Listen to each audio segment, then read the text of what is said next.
Hello and welcome to this recording then for Paper 1 Section B of the English Language GCSE. This is the creative or narrative writing section. Today we're going to be focusing on the action element of your story. What is action? Well, it's where lots of things are all happening at once. Here's a reminder then of the paper itself. You'll be given four choices, four story options if you will, labelled A, B, C and D, and you can see it's being graded for communication and organisation, maximum marks 24, and vocab, sentence structure, spelling and punctuation worth 16 marks. Here's a copy of the mark scheme then. As you can see, it goes up to band 5, which is kind of the grade 9, and then around about top of band 3 or bottom of band 4 is around about your pass mark or grade 5. Action then would come under the clause of the writing is clearly controlled and coherent, so you need to make sure any action you include in your story flows really well. So how to use action? This is when there's lots of things happening at once. It could be fight scenes, car chase, or any part of a story where there's lots of things happening all at the same time. Violence is really hard to get to write well because there's so many things happening and you've got to select which parts of the action you want to talk about. The example then from Jekyll and Hyde could be written, suddenly he hit him hard with his cane, blood went everywhere but he wouldn't stop, the old man fell to the floor dead, Hyde smiled and walked away. That is quite a cold description of what happened. There's no adjectives there. You don't really get a sense of tension or foreboding or atmosphere from that piece of writing. So that is a bad example of how to write action. Here is some more terrible writing advice then that you should completely ignore when actually writing an action sequence.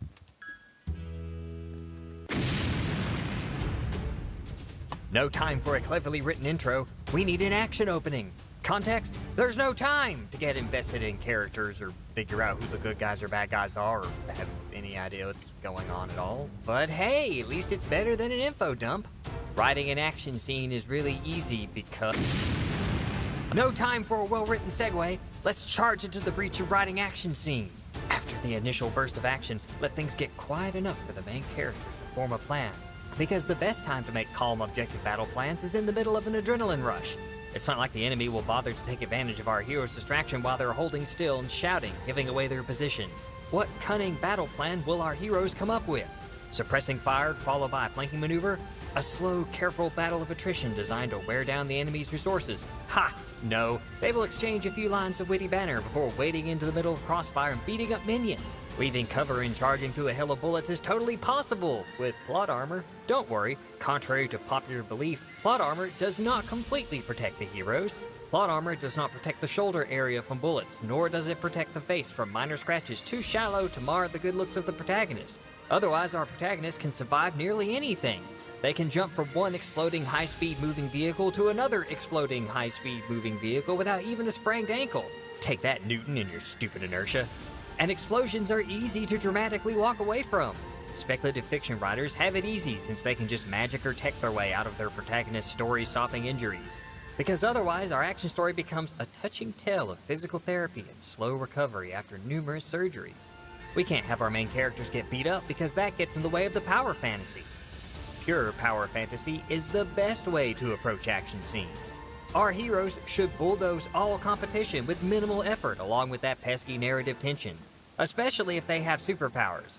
Be sure to avoid using a character's magic or superpowers in a clever way or tailor each character's combat style to reflect their respective personalities. Having a character use their abilities unconventionally and in distinctive ways to gain an advantage undercuts how cool our main character is. We want the fight to show off our protagonist's relentless strength, not reflect the dynamic ebb and flow of combat. Who would want to read a story about a struggle fought on the razor edge of death, each combatant only a single tiny mistake away from their demise? There's no way the audience can handle that much tension. Also, be careful not to cast the protagonist's death-dealing prowess in a negative light. The hero's opponents should be treated like the soulless, disposable fodder they are, just like in video games.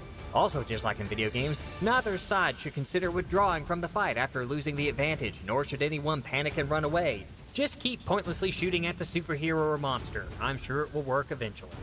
Writers should also make sure to completely neglect terrain. Terrain has nothing to do with action scenes, combat strategy, or even chase scenes. It's not like accounting for terrain will help set the scene or establish the spatial location between characters. Instead, we are better off confusing the reader by not keeping proper track of where characters are. We want to keep the reader off kilter, that way they just skim the action scene and miss just how boring and mechanical the prose is. No need to immerse the reader with concrete descriptions and evocative images that capture the fear, violence, and excitement of conflict. In truth, we're just adding an action scene in the middle of the book just to make sure the reader doesn't nod off. As you can see then, lots of pitfalls to writing action that actually slow the pace down of your story, became bogged down with details rather than focusing on building up atmosphere or tension. So whatever you do, avoid saying an emotion word itself. You don't want a character saying, yeah, I feel fear or I feel scared. You show that description first, or that feeling first. How do you do that? Well, you zoom in on key details of the face. So here is an example then of a person just about to go into action, and I want to show this character is scared. How might I go about that? Well, his pupils are dilated, his skin gets whiter, tears welling in his eyebrows are raised, and his mouth is open with no sound, and he's biting his fingers. All of these could be described then as indicators that they are scared or showing fear. If I put all those ideas together, this is my answer then. I could feel the blood drain away from my face, bleaching my skin as tears began to well in my eyes. I could feel it lurking in the darkness, that cold feeling growing throughout my body. My pupils dilated as the shadow in front of me grew. My fingers were already in my mouth as it slowly moved over closer. Suddenly it sprang, claws flashing. You can see I'm just about to launch myself into the action sequence, but I've set the scene and built the tension first. So think about how your character feels before the action and take care to describe it, as it will make the action a lot more meaningful. Here's a higher level example. It was then that I saw it, although I can't describe the hulk that lurched towards me. Notice immediately I've added in the brackets that higher order punctuation as well as an ellipse.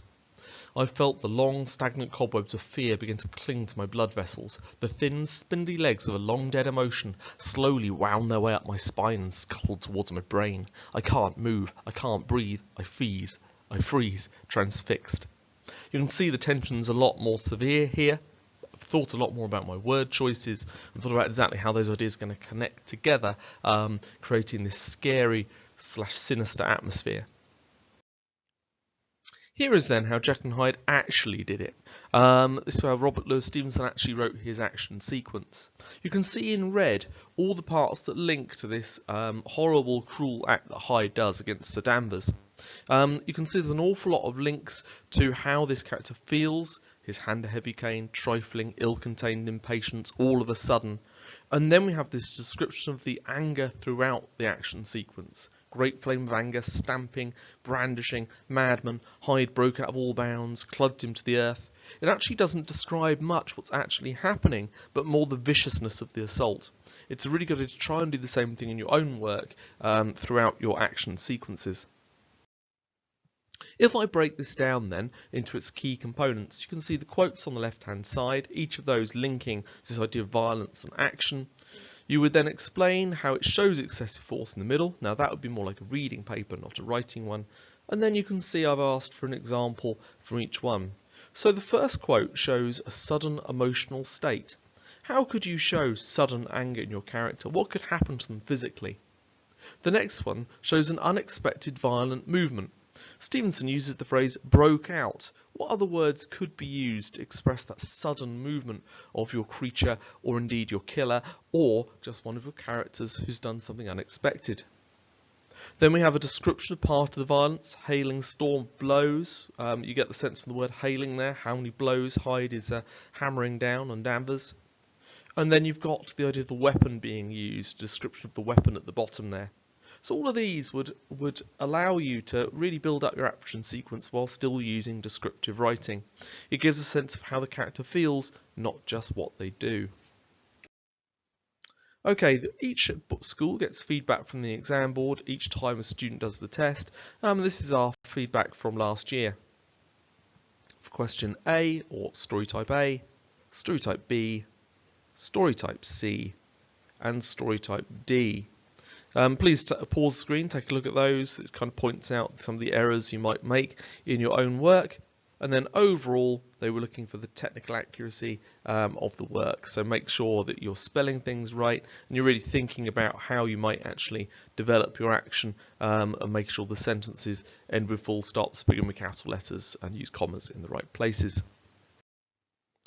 Now let's move on to our actual action sequence then. So we've looked at some of the errors you might make, we've looked at the examiner's feedback, and now we need to think, well, how would you actually piece together this action? Well, today I'm going to use the film The Matrix from 1999, which is known for its action sequences and amazing effects. As you can see, the film does a lot of the work for us by slowing down the action to its key ingredients. We could describe the path of the bullet, Neo's movements, his coat, the setting around him, the noise of the gun, and of course Agent Smith, or the agent standing away from him there, and what he's doing as well. But of course we need to start with emotions first. So how is Neo feeling before this confrontation? Is he scared? Is he confident? Is he nervous? How can we describe to show these ideas? Well, I could show one single drop of sweat going down his brow before the confrontation itself. I could describe him clenching his fist, twitching his fingers, but equally just adjusting his shades, showing how confident he is that he's going to win. So what makes this film unique is the way it slows down time to let you see the action as it happens. This is what you need to do as a writer yourself. Slow the action right down to the key ingredients so the reader feels what is happening. Let's look at another sequence from this film then, before going on to work out how we might describe it.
And by watching that, you can see exactly how many ingredients there are to an action sequence. If you tried to describe all of that, that would be overwhelming.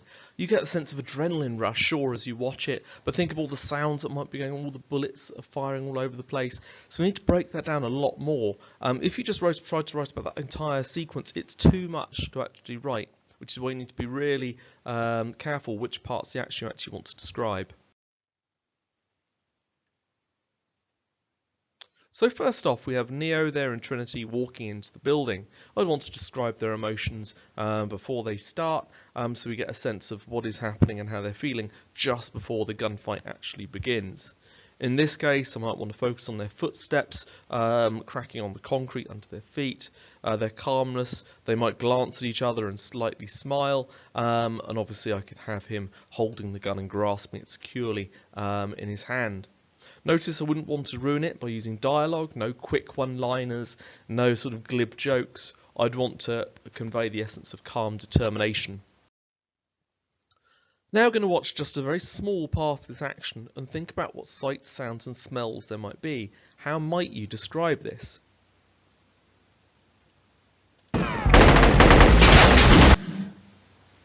As you can see then, I might describe the footprints or the footsteps rushing across the carpet, the concrete, the sudden explosion of bullets, Neo beginning to run, and the gun dust as the concrete evaporates around him from the bullet zinging past his ears. That 2 seconds alone could be interesting to analyse in quite some depth and really describe what might be going through his head and what might be going through his enemies' heads as well.